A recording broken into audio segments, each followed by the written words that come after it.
మండపాన్ని నిర్మించినటువంటి ఆ నిర్మాణ కమిటీ సభ్యులకు, పట్టణ ప్రజలందరికీ, మీ అందరికీ ఇది ఆర్గనైజ్ చేస్తున్నటువంటి Telangana BC SC ST rights and రాజ్యాధికార సాధన చేసి మాదిగ జాగృతి సంఘం, దళిత శక్తి, ధర్మ సమాజ్ పార్టీ సంయుక్తంగా నిర్వహిస్తున్న ఈ కమిటీ సభ్యులందరికీ ఈ సభాముఖంగా మీ అందరికీ జై భీమ్, జై భారత రాజ్యాంగాలు తెలియజేస్తాను.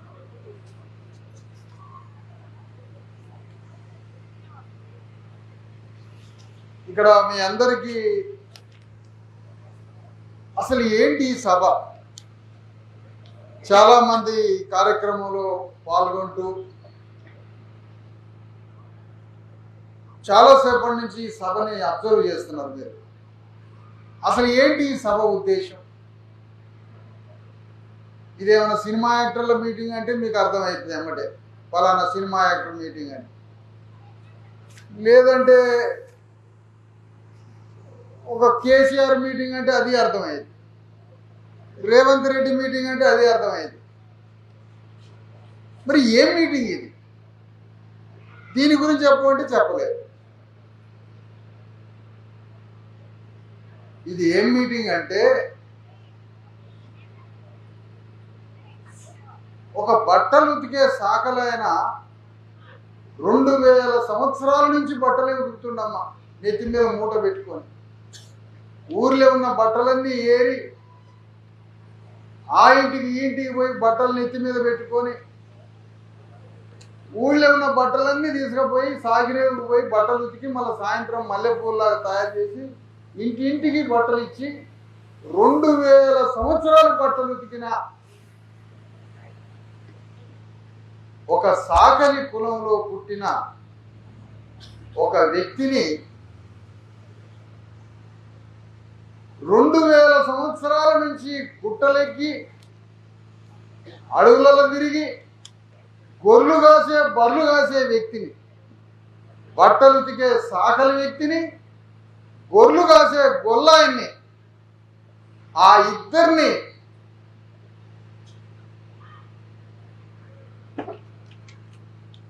మహారాజులను చేసి ఒక సాకలాయన్ని ఒక గొల్లాయన్ని 2000 సంవత్సరాలు మీరిద్దరు చదువుకోవద్దు, సమాజంలో అందరితో సమానంగా బతకొద్దు, మీరెక్కడో ఊరికి దూరంగా ఉండాలి, మీరు ఊరికి దూరంగా ఉండి ఎవరికి సమానంగా బతకొద్దని 2000 సంవత్సరాలు సాకలాయన్ని గొల్లాయన్ని సమాజం నుంచి దూరంగా పెడితే, ఆ సాకలాయన్ని ఆ గొల్లాయన్ని ఇద్దరిని అసెంబ్లీలో కూర్చోబెట్టింది ఈ భారత రాజ్యాంగం.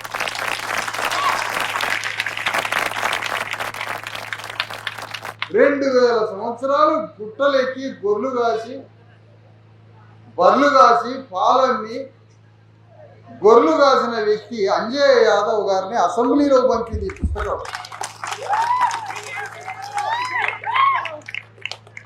ఎంత మంచి పుస్తకం అమ్మా ఇది! ఈ కాగితాలు పట్టుకున్నాయా?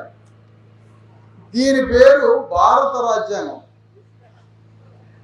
చెప్పులు కుట్టే మాదిగాయన్ని సర్పంచ్ చేసిందమ్మా ఈ పుస్తకం.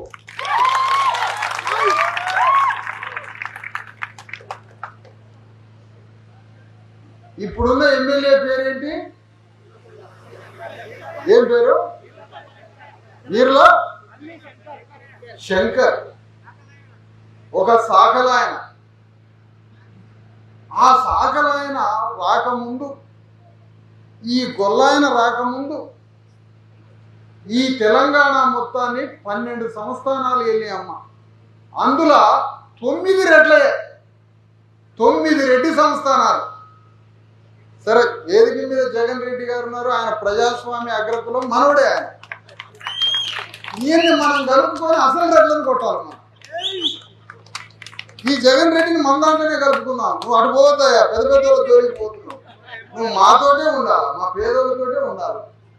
మా పేదోళ్ళతో ఉండి పెద్దోడిని కొడదాం మనం.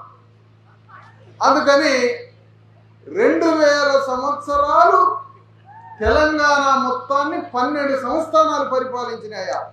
అందులో 9 రెడ్డి సంస్థానాలు, 3 వెలమ సంస్థానాలు, 1 కర్ణం సంస్థానం. కర్ణాలు ఏలిండ్రు, వెలమ దొరలు పరిపాలించిండ్రు, రెడ్డి దొరలు పరిపాలించిండ్రు. అట్లా 2000 సంవత్సరాలు తెలంగాణని 7 రెడ్డి సంస్థానాలు, 9 రెడ్డి సంస్థానాలు, 3 వెలమ దొరల సంస్థానాలు, 1 కర్ణం దొర పరిపాలిస్తే రాజ్యాంగం వచ్చినాక, ఈ రాజ్యాంగం వచ్చిన తర్వాత ఒక శంకర్ అనే బట్టలు సాగరాయిని అసెంబ్లీలోకి పంపించింది రాజ్యాంగం. గొర్రెలు రాసే గొల్లాయన అంజయ్య యాదవ్ని అసెంబ్లీలోకి చట్టాలు తయారు చేసి ముఖ్యమంత్రితో సమానంగా కూర్చోబెట్టింది అంజయ్యని. ఏ వెలమ దొర పాదాల కింద మనం బతికినమో ఆ వెలమ దొర పక్కన కూర్చొనేటట్టు చేసింది రాజ్యాంగం అంజయ్య గారిని. రేవంత్ రెడ్డి పక్కన కూర్చోబెట్టింది ఈ శంకర్ని ఈ రాజ్యాంగం. చెప్పులు కుట్టే మాదిగాని సర్పంచ్ని చేసింది ఈ రాజ్యాంగం.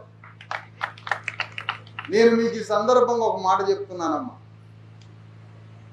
రేవంత్ రెడ్డి చాలా మంచి పనులు చేస్తున్నాడు. నేనేమో ఆయన తిట్టడానికి రాలేదా. ప్రధానమంత్రి మోడీ కూడా చాలా మంచి పనులు చేస్తున్నాడు. నేను ఆయన్ని తిట్టడానికి రాలేదు. మోడీ మంచి పనులు చేస్తున్నాడు చాలా. సరే, ఆయన చెడ్డ పనులు చేస్తే నాకు తెలియదయ్యి, నాకు సంబంధం లేదు. అవి మీ దగ్గర ఉన్నట్టు మీ దగ్గరే పెట్టుకోండి.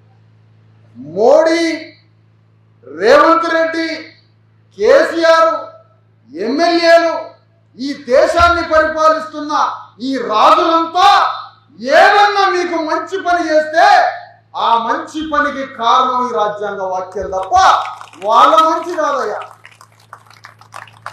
వాళ్ళ మంచి కాదు. రైతుల్ని చూసుకోమని చెప్పింది ఈ పుస్తకం. పేద రైతుల్ని, బక్క రైతుల్ని చూసుకోమని చెబితే రేవంత్ రెడ్డి మీ అకౌంట్లో పైసలు వేసింది ఈ వాక్యం చెప్పింది కాబట్టి. లేకపోతే ఆయనకేం తెలుసమ్మా. ఇక మీ బిడ్డలందరినీ స్కూలుకు పంపుతున్నారు కదమ్మా. ఒక్కళ్ళన్నా బడిగిపోకుండా ఉన్నారా? 70 సంవత్సరాల క్రితం ఏ కర్ణం ద్వారా మనల్ని చదువుకోనియలే. 70 ఏళ్ల క్రితం ఏ రెడ్డి ద్వారా మనల్ని చదువుకోనియలే. 70 ఏళ్ల క్రితం ఏ వెలమ ద్వారా మనల్ని చదువుకోనియలే. బడికి పోనీయలేదు, గుడికి పోనీయలేదు, భూమి మీద హక్కు లేదు, సమాజంలో హక్కు లేదు 70 ఏళ్ల క్రితం. కానీ రాజ్యాంగం వచ్చిన తర్వాత మనందరినీ బడికి పంపింది ఈ పుస్తకం అమ్మా. దేవుడంటే ఎక్కడో లేడా? దేవుడంటే ఈ పుస్తకమే దేవుడు. మీ ఆకాశ దేవుళ్ళ గురించి నేను మాట్లాడాను. మరి షాద్నగర్ అంటే వీరభూమి, వీరులు పుట్టిన భూమి. ఏ వీరుడు పుట్టింది ఇక్కడ? పండగ సాయన్ అనే వీరుడు పుట్టింది ఈ భూమి మీద. మరి ఇక్కడ నాకు తెలవక అడుగుతున్న అంజయ్ యాదవ్ గారిని కూడా అడుగుతున్నా నేను ఈ సందర్భంగా. పెద్ద మనిషి అంజయ్ యాదవ్ గారిని అడుగుతున్నా, శంకర్ని అడుగుతున్నా. అయ్యా శంకర్ బాయ్, నువ్వు అసెంబ్లీలో కూర్చున్నావు బట్టలు ఉతికే సాకలి కులంలో పుట్టి. నువ్వు గొర్రెలు కాసే గొల్ల కులంలో పుట్టిన అంజయ్ యాదవ్ గారు అసెంబ్లీలో అడుగుపెట్టిండు. కానీ 300 సంవత్సరాల క్రితం, 200 ఏళ్ల క్రితం ఇదే షాద్నగర్ ప్రాంతంలో పుట్టిన పండగ సాయన్న 10 మందికి అన్నం పెడితే, 10 మంది కోసం పోరాడితే ఎందుకు అతన్ని చంపేసింది ఈ సమాజం అని అడుగుతున్నా. కారణం ఏంటి? 10 మందికి అన్నం మెతుకులు పెట్టినందుకు, భూస్వాముల మీద గళమెత్తి పోరాడినందుకు. మరి ఆనాడు పండగ సాయన్నని ఎందుకు చంపేసిండ్రు? అంజయ్ యాదవ్ని అసెంబ్లీకి ఎందుకు పంపారు అంటే పండగ సాయన్న ఉన్నప్పుడు రాజ్యాంగం లేదు కాబట్టి చంపేసిండ్రు. పండగ సాయన్న ఏ ఇంట్లో ఆకలైనా, ఎవడు మెతుకు తినకపోయినా, ఎవరికి తిండి లేకపోయినా తాను ఏడ్చేది. పండగ సాయన్న ఏడ్చేది. అయ్యో వాళ్ళ ఇంట్లో పస్తులు ఉంటారే, ఈ పండగ రోజు వీడి ఇంట్లో తిండి లేదే, వాళ్ళు పస్తులు నుండి చచ్చిపోతారని గొడ్డలు పెట్టుకొని భూస్వాముల మీద తిరగబడి పస్తులుండే ప్రతి ఇంట్లో పండగ చేసినోడే పండగ సాయన్న. మరి పండగ సాయన్నని ఏ రెడ్లు కలిసి, ఏ భూస్వాములు కలిసి, ఏ రెడ్డి దొరలు కలిసి కుట్రలన్నీ పథకం వేసి పండగ సాయన్న ఆయనని గొడ్డలితో చంపేశారు. ఎందుకు చంపారు? ముదిరాజుల కులంలో పుట్టిన, అనగారిన పేద పీడిత కులంలో పుట్టిన ఒక ముదిరాజు కులంలో పుట్టినోడు మా భూస్వాముల మీదనే తిరుగుబాటు చేస్తాడా అని ఆ రోజు పండగ సాయం చంపి పారేసింది ఈ రెడ్డి లోకం, ఈ భూస్వామ్య లోకం. కానీ ఈ రోజు అంజయ్ యాదవ్ని అసెంబ్లీలోకి పంపింది, వీర్లపల్లి శంకర్ని అసెంబ్లీలోకి పంపింది. ఎందుకంటే పండగ సాయన్న పుట్టిన రోజు, పండగ సాయన్న పోరాటం చేసినప్పుడు ఈ రాజ్యాంగం లేదు. ఈ రాజ్యాంగం ఉన్నట్టయితే పండగ సాయన్న మీద ఎవడైతే కుట్ర చేసిందో వాడిని గల్లబట్టి ఎత్తుకొచ్చి జైలు పారేసేటోడు కాదు. కానీ ఆ రోజు ఈ పుస్తకం లేదు. ఈ పుస్తకం వచ్చిన తర్వాత, ఈ పుస్తకం పుట్టిన తర్వాత మనందరం బడికిపోయాం. సంస్థానాల్ని కూల్చిపారేసింది ఈ పుస్తకం, వెలమరాజ్యాన్ని కూల్చిపారేసింది ఈ పుస్తకం, రెడ్డి సంస్థానాన్ని కూల్చింది, మొత్తాన్ని కూల్చిపారేసింది. సాకలోళ్ళు, మంగళోళ్ళు, మాదిగోళ్ళు, ముదిరాజులు, యాదవులు, గౌండ్లోళ్ళు, సమస్త సబ్బండ కులాలు ఈ రాజ్యాన్ని పరిపాలించమని ఈ రాజ్యాంగం వచ్చిందయ్యా. ఇప్పుడు ఇందులో ఒక పెద్ద డౌట్ రావచ్చు మీ అందరికి. మళ్ళా వెలమదొర కేసీఆర్ ఎట్లా పరిపాలించిండు, మళ్ళా రేవంత్ రెడ్డి ఎట్లా ఈ రాజ్యాన్ని పరిపాలించిండు, మరి ఈ పుస్తకం వచ్చినా కానీ మీరు అనొచ్చు. నేను ఒక మాట అడుగుతున్నా, మీకు భూమి పట్టా కాగితాలు వచ్చినాయి, పట్టా కాగితాలని ఎక్కడో ఇంట్లో దాచి భూమి కాడికి పోకుండా ఉన్నాం అనుకో, అంతే. అప్పుడు ఏమైంది? ఆ భూమి ఎవడి కబ్జాలకు పోయింది? ఎవడి కబ్జాలకు పోదు. మనకి పట్టా కాగితాలు వచ్చినాయి, మనకి రాజ్యాంగం అనే పట్టా కాగితాలు వచ్చినాయి. కానీ మనం సింహాసనం దగ్గరికి పోకుండా పట్టా కాగితాలని మర్చిపోబట్టి ఆ సింహాసనాన్ని వేరే వాడు వచ్చి ఆక్రమించింది. నీకు భూమి పట్టా కాగితాలు వస్తే భూమి దగ్గరికి పోవాలి, భూమి కాగితాలు వస్తే భూమి దగ్గరికి పోవాలి. కానీ రాజ్యాంగ కాగితాలు, పట్టా కాగితాలు మన చేతికి వచ్చినాయి. పట్టాభిషేకం చేయడానికి వచ్చింది ఈ రాజ్యాంగం మనందరినీ. ఏం పట్టాభిషేకం? మనల్ని పట్టాభిషేకం, సాగలోళ్ళని, మంగళోళ్ళని, మాదిగోళ్ళని, సమస్త సబ్బండ కులాలని పట్టాభిషేకం చేసి మనల్ని సింహాసనం మీద కూర్చోబెట్టడానికి ఈ పట్టా కాగితాలు వస్తే మనం ఈ పట్టా కాగితాలని ముట్టుకోలేదు, సింహాసనం దగ్గరికి పోలేదు. కాబట్టి వాళ్ళు ఆక్రమించి. ఈ సందర్భంగా మీ అందరికీ తెలియజేసేది ఏంటంటే, ఈ పుస్తకం వచ్చిన తర్వాత మనందరి జీవితాల్లో మార్పు వచ్చింది. సమాజంలో నువ్వెవరివి, నీ కులం ఏంటి? నీ ఇంటికి వచ్చి అడిగారు మొన్న, నువ్వు మాదిగ కులస్తుడువా, నువ్వు యాదవ కులస్తుడువా, నువ్వు చాకలాయనవా, నీకు భూమి ఉందా, నీకు ఇల్లుందా అని ప్రతి ఇంటికి వచ్చి కులగణన చేసిండు. ఎందుకో తెలుసా? ఈ రాజ్యాంగం చెప్పింది ఎవరెట్లా బతుకుతారో అడగమని.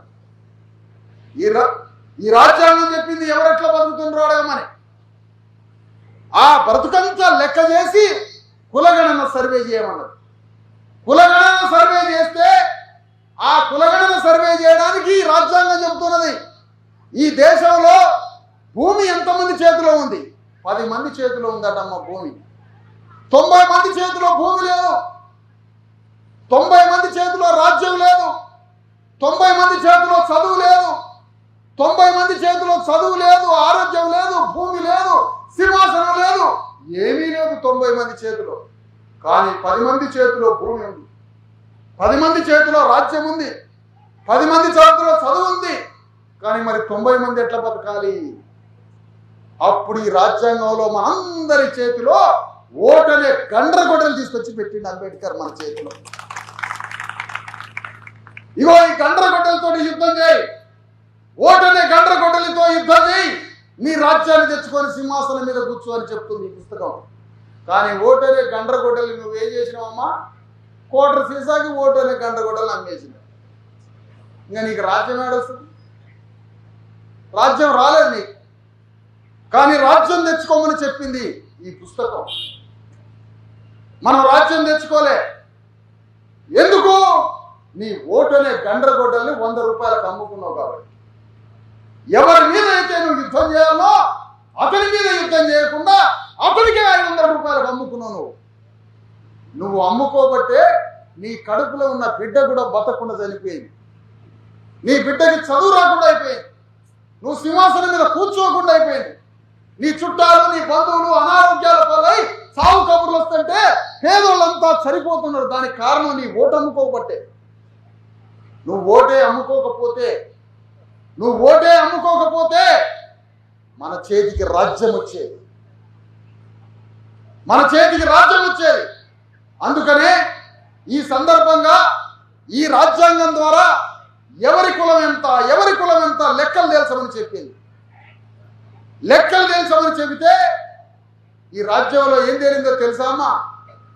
మారోళ్ళు, మాదిగోళ్ళు, లంబడోళ్ళు, కోయోళ్ళు, ఆదివాసీలు, బీసీలు, సబ్బండ కులాలు మనందరం కలిస్తే 80% ఉందని తేలిపోయిందమ్మా. 10-20% కూడా అక్కడ కులాలు లేరట.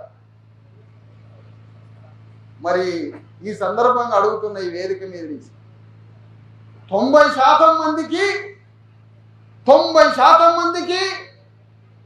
ఈ రాజ్యాంగం ఇచ్చిన ఓటక్కుతో 10% లేనోడు రాజ్యాన్ని పరిపాలిస్తున్నాడని మన కులం లెక్కలు తెప్పినాయి అమ్మ. కులం లెక్కలు వచ్చినాయి బయటికి. కులం లెక్కలు వచ్చేసరికి రాజ్యాన్ని ఏలేవాడి జనాభా ఎంత అంటే 10% అని వచ్చిందమ్మ లెక్క. రాజ్యాన్ని ఏలే కులాల జనాభా ఎంత అంటే 10% అని వచ్చింది లెక్క. రాజ్యం లేని కులాల జనాభా ఎంత అంటే 90% వచ్చిందమ్మ లెక్క. మరి ఇప్పుడు ఎవరు కుర్చీ ఖాళీ చేయాలా? ఆ కుర్చీ ఎవరికి ఇవ్వాలా? మరి ఈ పంచాయతీ ఎవరు చెప్పాలి? ఇప్పుడు ఈ పంచాయతీ ఎవరు చెప్పాలి? మొన్న కులం లెక్కలలో ఏం తేలిందంటే ఈ దేశ సింహాసనం ఈ రాష్ట్ర ముఖ్యమంత్రి పీఠం ఈ దేశాన్ని పరిపాలించే రాజ్యమట 90% మంది జనం చేతిలో లేదట రాజ్యం. ఈ రాజ్యమట 10% లేని అగ్ర కులాల చేతిలో, పెద్ద కులాల చేతిలో, ఆ ముఖ్యమంత్రి ప్రధానమంత్రి కూర్చొనే పీఠాలు 10 మంది చేతిలో ఉన్నాయట. 90% మంది చేతిలో, మన చేతిలో రాజ్యం లేదని తేలిపోయిందమ్మా. మరి ఈ లెక్కలు అయిపోయింది, తేలింది, లెక్కలు అయిపోయింది. మరి పంచాయతీ ఎవరు చెప్పాలి? ఇప్పుడు ఆ కుర్చీ ఎవరికి ఇవ్వాలి? అయినా 10 మంది లేకపోయినా ఆ కుర్చీలో అంతే కూర్చుంటున్నాడు ఆయన. మీ జనాభా 10 మంది లేరని తెలిపోయింది. 4% కూడా లేరట రెడ్లు. 0.1% కూడా లేరట వెలమదొరలు లేరట 1%. రెడ్డి దొరలు 4% లేరట. కరణాలు 1% లేరట. మరి 1% లేనోళ్ళు, 4% లేనోళ్ళు, 1% లేనోళ్ళు, 4% లేనోళ్ళు ముఖ్యమంత్రి రాజ్య సింహాసనం మీద కూర్చుంటే ఇగో మనం ఇక్కడ కూర్చున్నాం.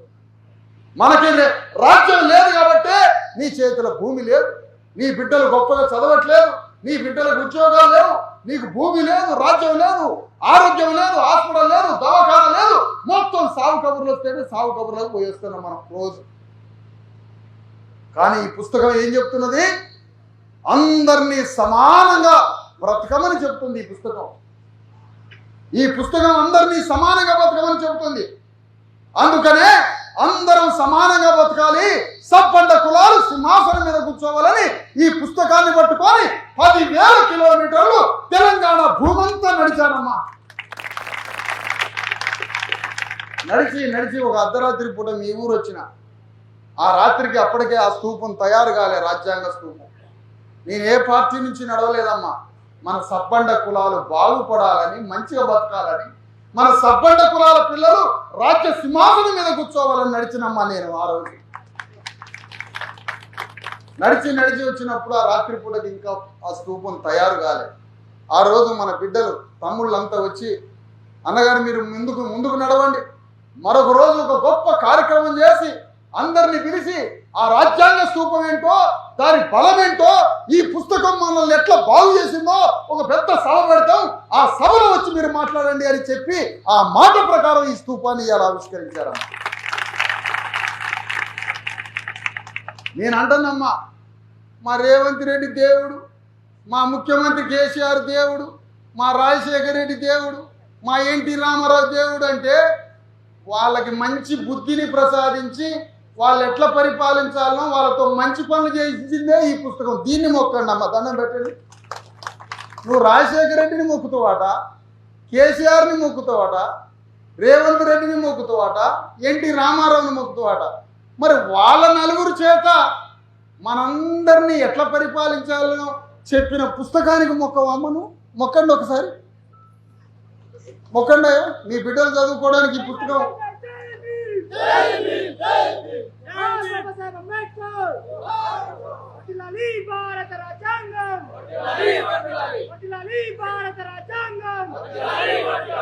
కానీ విషయం ఏంటంటే అమ్మా, ఈ రాజ్యాంగం వల్లనే ఈ మంచి పనులు అయినాయి అని ఒక్కళ్ళు చెప్పట్లేదమ్మా.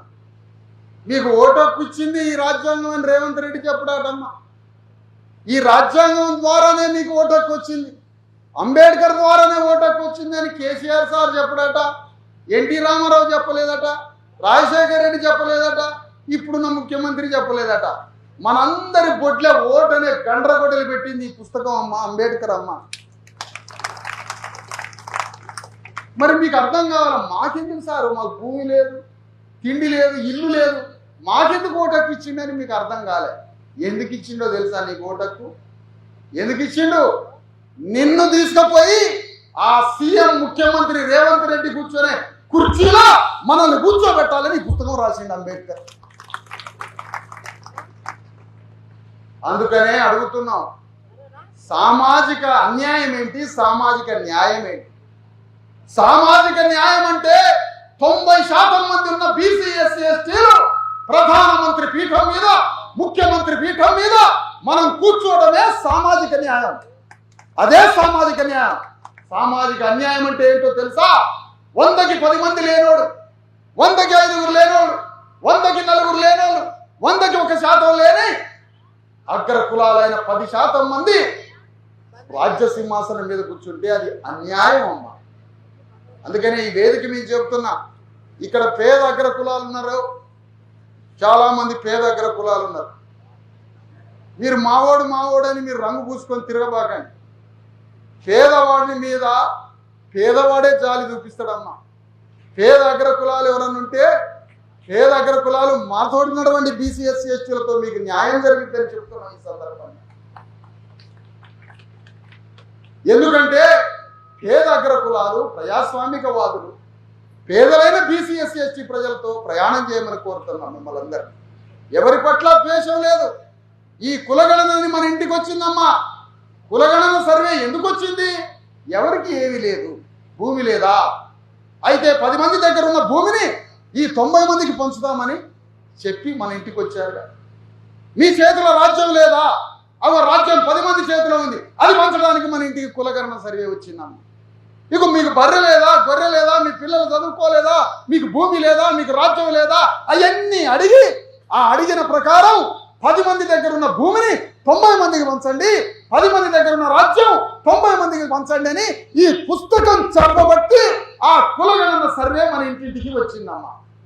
మరి ఇప్పుడు లెక్క తేలింది, 90 మందికి భూమి లేదని తేలింది, 90 మంది చేతిలో రాజ్యం లేదని తేలింది, 90 మంది దగ్గర చదువు లేదని తేలింది, 90 మంది దగ్గర ఉద్యోగాలు లేవని తేలింది, 90 మంది దగ్గర మీ ఇంటికి వచ్చిరుగా, అన్ని అడిగినరుగా, అన్నీ మనకు లేవని తేలింది, అన్నీ ఆ 10 మందికే ఉన్నాయని తేలింది. మరి ఇప్పుడు పంచాయతీ పెట్టాలిగా, ఆ పంచాయతీకి అంజయ్య గారిని కూర్చోబెట్టాలిగా, పెద్ద మనిషిగా ఈ యాదవరాజును కూర్చోబెట్టాలిగా. యాదవరాజా ఏం చెప్తావు ఇప్పుడు, పెద్ద మనిషి అయ్యి నువ్వు ఇప్పుడు ఏం చెప్తావు ఈ పంచాయతీ? ఆ వీరమల్ల శంకర్ అనే పెద్ద మనిషిని కూర్చోబెట్టాలిగా. అయ్యా లెక్క తేలిపోయింది, ఇగో 90 మంది దగ్గర ఏమీ లేదు, భూమి లేదు, బుక్కి లేదు, తిండి లేదు.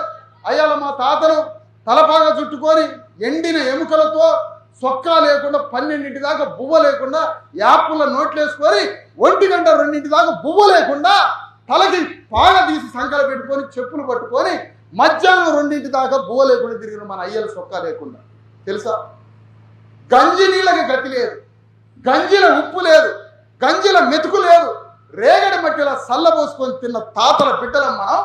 అలాంటి బిడ్డల కోసం వచ్చింది రాజ్యాంగం, ఆ బిడ్డల కోసం వచ్చింది. గొల్ల తండ్రి అయినా, మాదిగ తండ్రి అయినా, ముదరాజైనా, యాదవైనా, గౌండ్లైనా మన తండ్రులంతా అంతే తిరిగిండ్రు ఈ దొరల ముందు, భూస్వాముల ముందు. బీసీలకి దళితులకి పెద్ద తేడా లేదు. ఒక కులం ఊరు బయట ఉండమనే దళితుడనే అంటరానితనం తప్ప బీసీల పేదరికం, ఎస్సీల పేదరికం, ఎస్టీల పేదరికం, సంపన్న కులాల పేదరికం అంతా ఒక్కటే పేదరికం మనది. ఆనాడు ఎట్లా బతికినామో, తిండి లేదు, పంట లేదు, భూమి లేదు, ఏమీ లేదు. ఈరోజు ఏమీ లేదని లెక్కలు తేలిపోయింది కామ్మ. ఏ పంచాయతీలో పెడదాం, ఊళ్ళలో ఏ చిన్న పంచాయతీ పెట్టినా ఎమ్మటి న్యాయం చెప్తారు కదా పంచాయతీలో. మరి ఈ కులగణన అనే లెక్కల పంచాయతీలో 90 మందికి భూమి లేదు, రాజ్యం లేదు, సంపద లేదని తేలిపోయింది. 4% లేని రెడ్ల చేతిలో రాజ్యం ఉందని తేలిపోయింది. మరి ఈ పంచాయతీ ఎవరు చెప్పాలి అంటున్నా? ఎవరు చెప్పరు. న్యాయం అడుగుతాను. తలుపుల దగ్గర నిలబడి 100 సార్లు నా స్వరాన్ని నా గుండె చప్పుడుతో న్యాయం కోసం తలుపుల దగ్గర నిలబడి అడుగుతాను. అడిగి అడిగి అడిగి ఎంత మొత్తుకున్నా నువ్వు న్యాయం చేయకపోతే తలుపుల్ని బద్దలు కొట్టుకొని పోయి ముఖ్యమంత్రి పీఠం మీద కూర్చుంటాను. ఎన్నిసార్లు అడుగుతావు తలుపు ముందు నిలబడి? ఎన్నిసార్లు అడుగుతావు న్యాయం ధర్మాన్ని? ఎన్నిసార్లు నిలబడాలి తలుపు ముందు? అడిగి అడిగి తలుపుల్ని బద్దలు కొట్టుకొని లోపలికి పోయి ఆ సింహాసనాన్ని చేజిక్కించుకుంటే నీ బిడ్డ అమెరికాలో బిడ్డలు ఎట్లా బతుకుతున్నారో అలాంటి స్కూల్ ఎందుకు కట్టియట్లేదనమ్మా మన ఊళ్ళే? అమెరికాలో స్కూల్ లాగా మన ఊళ్ళో స్కూల్ ఎందుకు కట్టియట్లే? రక్తం లేకుండా మన అమ్మలు ఎందుకు చనిపోతున్నారు? 100 కోట్ల మందికి రేషన్ కార్డు ఇస్తారంటే అర్థం ఏంటో తెలుసా అమ్మ? ఎవరికన్నా అర్థమైందా? 100 కోట్ల మందికి రేషన్ బియ్యం ఇస్తారంటే అర్థం ఏంటి? ఈ దేశంలో 100 కోట్ల మందికి పోలేదని అర్థం. మరి ఈ దేశం ఏంటి? రాజ్యమేనా? 100 కోట్ల మందికి రేషన్ కార్డు ఇస్తాను అంటే అర్థం ఏంటి? 100 కోట్ల మందికి పోలేదని అర్థం. అందరికీ టాయిలెట్లు కట్టిస్తాను అంటే అర్థం ఏంటి? ప్రపంచం అంతా చంద్రమండలంలో ఇల్లు కట్టుకుంటుంటే మన దేశంలో మనుషులకి స్నానం చేయడానికి బాత్రూమ్ లేదమ్మా మన తల్లికి. ఛీ! ఇది ఒక రాష్ట్రం, ఇది ఒక దేశమా? బాత్రూములు కట్టిస్తానని చెప్తుందంటే ఈ దేశం, మన అమ్మ అయ్యలు బాత్రూమ్ పోవడానికి స్నానం చేయడానికి స్నానాల గది లేదా ఈ దేశంలో మన తల్లికి? అన్నం తినడానికి బియ్యం లేవా ఈ దేశంలో? 100 కోట్ల మందికి రేషన్ కార్డు ఇస్తామనంటే మనకు బియ్యం లేవని అర్థం. కానీ మరి పంటలు పండించేది ఎవరు? రెక్కలు ముక్కలు చేసుకొని భూమి మీదకి పోయి మన రక్తాన్ని సేవంగా మార్చి ఆ భూమిని దున్ని పంటలు పండించి ఈ దేశానికి అన్నం పెట్టేది ఎవరు? ఈ 90% మంది బీసీ ఎస్సీ ఎస్టీ. ఫ్యాక్టరీలలో పనిచేసేది ఎవరు? రాళ్లు కొట్టేది ఎవరు? కంపెనీలలో పనిచేసేది ఎవరు? రోడ్లు వేసేది ఎవరు? మన బీసీ ఎస్సీ ఎస్టీ. పొద్దున్నే సుతారాటలుగా పనిచేసేది ఎవరు? మన బీసీ ఎస్సీ ఎస్టీలు. రాజ్యం ఎవరిది? భూమి ఎవరిది? సంపద ఎవరిది? రెడ్డి వెలమ దొరలది. మరి ఎవడడగాల ఈ పంచాయతీ? నువ్వు కూలినాలి పనికి పోయేటంటివి, కోటర్ సీసా తాగుతాంటివి, సెల్ ఫోన్ పట్టుకుంటాంటివి. నేనొక్కడిని తిరగనా అమ్మ ఈ పంచాయతీకి? నేనొక్కడిని తిరిగితే నన్ను కొంత బీసీ సంపుతాడు ఎవడో ఒకడు. అంజయ్య సారన్న తోడుకుంటాడేమని సోపర్ చేద్దాం అనుకుంటున్నాను ఇవాళ నుంచి. యాదవులు మాదిగోలు కలిస్తే రాజ్యం వచ్చింటాయా? యాదవులు మాదిగోలు కలిస్తే రాజ్యం వస్తుంది. యాదవులు, ముదిరాజులు, గౌడోళ్ళు, మాదిగోళ్ళు, సాగరోళ్ళు, మంగళోళ్ళు, పేద జగన్ రెడ్డి అందరం కలిస్తే రాజ్యం వచ్చింది మనకి. మరి మన రాజ్యం తెచ్చుకోవద్దా? అందుకని నీ రాజ్యం తెచ్చుకో తల్లి. నీ రాజ్యం ఉండాలి, ఇది మన రాజ్యం కాదు. ఈ ముఖ్యమంత్రులమ్మ మాట్లాడితే ఎక్కడికెక్కడికో పోయి మీకు 1,00,000 ఉద్యోగాలు వస్తాయని అంటారు. మొన్న ఏడు పేపర్లు 5 లక్షల ఉద్యోగాలు వస్తున్నాయట. 5 లక్షలు. వీళ్ళ లెక్కలన్నీ ఒకసారి మా వాడు పెన్ను తీసుకొని రాసిండమ్మా. ఈ ముఖ్యమంత్రులంతా పెట్టుబడులు వస్తేనే 1,00,000 ఉద్యోగాలు, పెట్టుబడులు వస్తేనే 1,00,000 ఉద్యోగాలు. ఈ పేపర్లలో ఏ రోజు ఎన్ని లక్షల ఉద్యోగాలు వస్తున్నాయి అన్ని పెన్ను పెట్టి రాస్తే మన తెలంగాణ జనాభా కన్నా ఎక్కువ కోట్ల ఉద్యోగాలు వస్తున్నాయి అమ్మా. తెలంగాణలో ఉన్నది 4 కోట్లు, వాళ్ళు అనౌన్స్ చేసిన ఉద్యోగాలు 12 కోట్లు. మరి అంటే ఒక్కొక్కడికి 4 ఉద్యోగాలు ఇచ్చారట అమ్మా. ఉందా నీకు ఉద్యోగం? ఒక్కొక్కడికి 4 ఉద్యోగాలు ఇచ్చారట. సిగ్గు శరం ఉన్నదా పరిపాలించేటోడు కన్నా? గొర్రెలు కాసే గొల్లాయిని కూర్చోబెట్టి సింహాసనం మీద, చెప్పులు కుట్టే మాదిగాని కూర్చోబెట్టి సింహాసనం మీద రాజ్యం అంటే ఎట్లుంటుందో చూపిస్తావరా నీకు? రాజ్యాన్ని ఎట్లా పరిపాలించాలో చూపిస్తాం మీకు. 10 మందికి మేలు కోరుతాం మేము, 10 మంది సాగు కోరుతాం మీరు. కాబట్టి ఈ రాజ్యాలు మేము చచ్చిపోతున్నాం. మానవత్వం, ప్రేమ, జాలి, గుండె బద్దలైపోవడం, ఎదుటోడి బాధ చూస్తే కన్నీళ్లు గారడం, ఈ మాకుంటాయి పేద జనానికి. మా పేద జనానికి ఉంటాయి. ఈ రాజ్యాన్ని ఏలే అర్హత మాకున్నది. అర్హత 90% మంది ఓట్లను తీసుకొని కోట్ల సీసాలు మన చేతిలో పెట్టి రాజ్యం వేసుకొని పోతాడు. 5% లేనుడు, 4% లేని కులం మన చేతిలో కోట్ల సీసాలు పెట్టి రాజ్యం వేసుకొని పోతాడా? మరి నువ్వెప్పుడు పరిపాలిస్తావు? నీ కొంప ఎప్పుడు బాగుపడింది? ఈ సోయి తెచ్చుకున్నప్పుడే మనకు రాజ్యం. ఈ సోయి ఏనాడైతే వస్తుందో అప్పుడే. నేను ఒక కులాన్ని తిట్టట్లేదమ్మా, నువ్వు చెప్పిన లెక్కల పంచాయతీ నేను చెప్తున్నా. మొన్న చెప్పిన లెక్కల పంచాయతీలో నేను ఇవాళ అడుగుతున్న వేదిక మించి ఆ లెక్కలల్లా అమ్మా ఎస్సీ ఎస్టీ బీసీలకు బాగా భూమి ఉన్నది, రాజ్యం అంతా బీసీ ఎస్సీ ఎస్టీల చేతిలో ఉందని లెక్కలు చెప్పినా చెప్పలే. రాజ్యము భూమి సంపద పైసలన్నీ 10% అగ్ర కులాల దగ్గర ఉన్నాయని మొన్న లెక్కలు చెప్పినాయి. మరి ఆ లెక్కలు చెప్పినప్పుడు ఈ పంచాయతీ ఎవరు చెప్పాలంట? అందుకనే సామాజిక అన్యాయం అంటే 5% లేనివాడు రాజ్యాన్ని ఏలడం సామాజిక అన్యాయం. సామాజిక న్యాయం అంటే పేద బీసీ ఎస్సీ ఎస్టీలు 90, 70, 80% ఉన్న మనం ఈ రాజ్యాన్ని ఏలి ఈ భూమి మొత్తాన్ని సమానంగా పంచాలి. లక్షల ఎకరాల భూమి, ఒక్కొక్క భూస్వామి దగ్గర 70,000 ఎకరాలు, 1,00,000 ఎకరాల భూమి అట ఒక భూస్వామి దగ్గర. ఒక్కొక్క భూస్వామి దగ్గర 1,00,000 ఎకరాలట. మనకి బొంద పెట్టడానికి గోరి కట్టడానికి స్థలం లేదు. మనకి గోరి కట్టడానికి స్థలం లేదు. ఫీల్డ్గా తీసుకుపోయి బొంద పెట్టడానికి మనకు స్థలం లేదు. ఒక భూస్వామికి 1,00,000 ఎకరాల భూమి. ఆ 1,00,000 ఎకరాలు ఉన్న భూస్వాములే ఇవాళ రాజ్యాన్ని ఏలే పరిపాలకులుగా మారిపోయారు. తిండి లేనోడు, భూమి లేనోడు, ఎండిన డొక్కలోడు, ఎండిన ఎముకలోడు, నెత్తురు లేనోడు, రోజు ఎముకల్ని ఇరగొట్టుకొని పెయింటింగ్ పనిచేసేవాడు, కార్మికుడు, కర్షకుడు. మనం రాజ్యాన్ని ఏలొద్దట, మన ఓట్లు వాళ్ళకి వేయాలట, మన ట్యాక్సులు వాళ్ళకి కట్టాలట. తాగి తాగి తాగి రోజుకి 1,000 రూపాయలు కూలి పని చేసుకొని 500 కిరాణం కొట్టుకు పెట్టి 500 రూపాయలు పెట్టి తాగబట్టే. ఈ 2 డబ్బులు 1,000 రూపాయలలో 200 రూపాయలు రేవంత్ రెడ్డి ట్యాక్సీలు కట్టారు. కేసీఆర్కి 200 ట్యాక్సీలు కట్టిన అన్నాడు.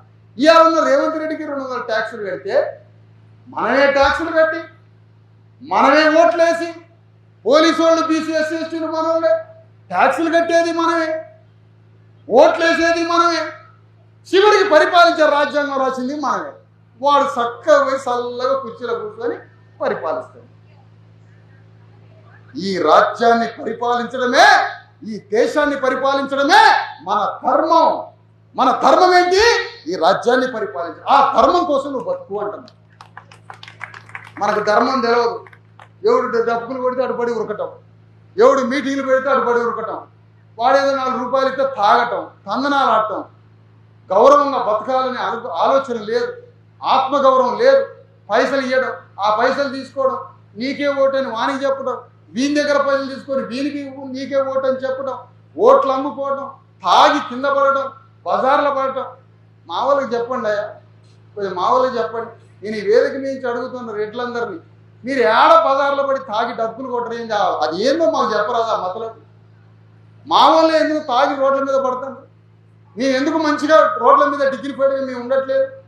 మీరేమో ఎక్కడ తాగరు, మీరు డబ్బులు కొట్టరు, రోడ్ల మీద తాగి పడరు, డ్యాన్సులు వేయరు, మీటింగ్లకు రారు, లారీ లెక్కరు, ఎక్కడికి రారు, వెనకుండి కథ తిప్పుతూ ఉంటారు. కథ మేమేమో కథ తిప్పు, వాళ్ళు కథ తిప్పుతుంటే మేము ఆడుతూ ఉండాలి.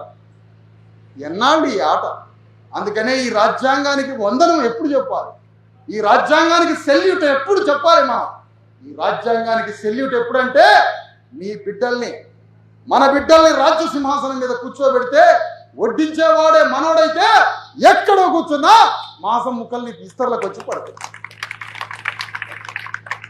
అందుకని నేను అడుగుతున్నమ్మా, ఒకనాడు యాదవ రాజ్యం ఉన్నది, ఒకనాడు ముదిరాజుల రాజ్యం ఉన్నది, ఒకనాడు గౌండ్లోళ్ళ రాజ్యం ఉన్నది.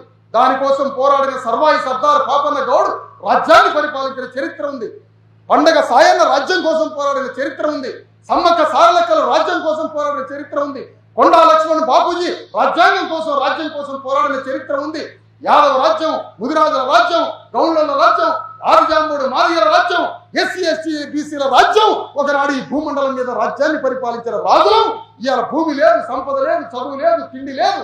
టీబీ రోగం వచ్చి ఎముకలు ఎరగొట్టుకొని బక్కటి చింప ఎముకలతోటి ఇవాళ రోడ్డు మీద పడి బతుకుతుంటే ఈ ఎముకల గూడులకే మళ్ళీ 500 రూపాయల డబ్బులు ఇచ్చి ఓట్లు కొనుక్కొని మన చేతిలో కోటర సీసా పెట్టి 4% లేని రెడ్లు రాజ్యాన్ని పరిపాలిస్తారు, 1% లేని వెలమదొరలు రాజ్యాన్ని పరిపాలిస్తారు. ఇలాంటి 10% లేని అగ్రకులాలకి రాజకీయ కోరిగట్టి మన బిడ్డని సింహాసనం మీద కూర్చోబెట్టడమే రాజ్యాంగం, భారత రాజ్యాంగానికి ఇచ్చే గౌరవం అని మీ అందరికీ తెలియజేస్తాము. అందుకని ఈ రకంగా మనం అందరం పేద అగ్రకులాల పేదలైనటువంటి అగ్రకుల ప్రజాస్వామ్యవాదులు కూడా మనం కలుపుకొని పోయి మన రాజ్యాన్ని తెచ్చుకొని మన బిడ్డల్ని గొప్పగా చదివించుకొని వాళ్ళు కూడా మంచిగా బతికేటట్టు ఈ భూమిని రాజ్యాన్ని అందరం సమానంగా పంచుకొని బతకాలి. సమానత్వం దేవుడంటే ఎవరో కాదమ్మా. దేవుడంటే అందరం సమానంగా బతకడమే దేవుడు. దేవుడి వాక్యం అంటే ఏంటి? అందరం సమానంగా బతకాలి. ఈ భూమి మీదకి వచ్చినాం మనం అందరం. భూమి మీదకి వచ్చి తలా ఒకడు 10 ఏళ్ళు 20 ఏళ్ళు 30 ఏళ్ళు 40 ఏళ్ళు బతుకుతాడు. బతికిన 4 రోజులు అందరం సమానంగా బతకాలి. ఈ భూమి ఎవరి సొత్తు కాదు, ఈ రాజ్యం ఎవరి సొత్తు కాదు, ఈ పంచభూతాలు ఎవరి సొత్తు కాదమ్మా. పంచభూతాల మీద ఒకటి పెత్తనం ఏంటమ్మా? తప్పు కదా ఇది. ఒకటి దగ్గర భూమి ఉంటే ఇంకోటికి అన్నం దొరకదు కదమ్మా. ఒకటి దగ్గర రాజ్యం ఉంటే ఇంకోటికి తిండి దొరకదు కదమ్మా. ఈ అన్యాయాల గురించి మాట్లాడితేనే మానవ ధర్మం. తిండి తినడం, కడుపు నిండా అన్నం తినడం, ఇంత తాగడం, ఎగిరి దూకటం, వాడిచ్చిన వీడిచ్చిన 10 రూపాయలతో బతికితే నీకు ధర్మం ఎవడు చెప్పాలి? అందుకనే ఒక ధర్మం కోసం బతుకుతాం. ఆ ధర్మం కోసం బతకడమే మన బీసీ/ఎస్సీ/ఎస్టీల రాజ్యం కోసం పోరాడేటువంటి నైతిక ధర్మం. అందుకోసమే తెలంగాణ బీసీ/ఎస్సీ/ఎస్టీ రైట్స్ అండ్ రాజ్యాధికార సాధన జేఏసీ అనే ఉద్యమం తరఫు నుంచి ఎవరెక్కడన్నా ఏ రకంగా ఉన్న ధర్మం తెలవాలి. ఆ ధర్మమే తెలంగాణ గడ్డ మీద పేదలై 2000 సంవత్సరాలు భూస్వాముల కింద నలిగిపోయి భూస్వాముల కింద ఘోరాతి ఘోరమైన కడు పేదరికంతో బతికినటువంటి పేద జనం అంతా కలిసి రాజ్యాన్ని తెచ్చుకుందాం, మన బిడ్డల్ని మన భవిష్యత్తుని తీర్చిదిద్దుకుందామని తెలియజేసి అందరికీ సెలవు. జై భీమ్, జై భారతరాజు.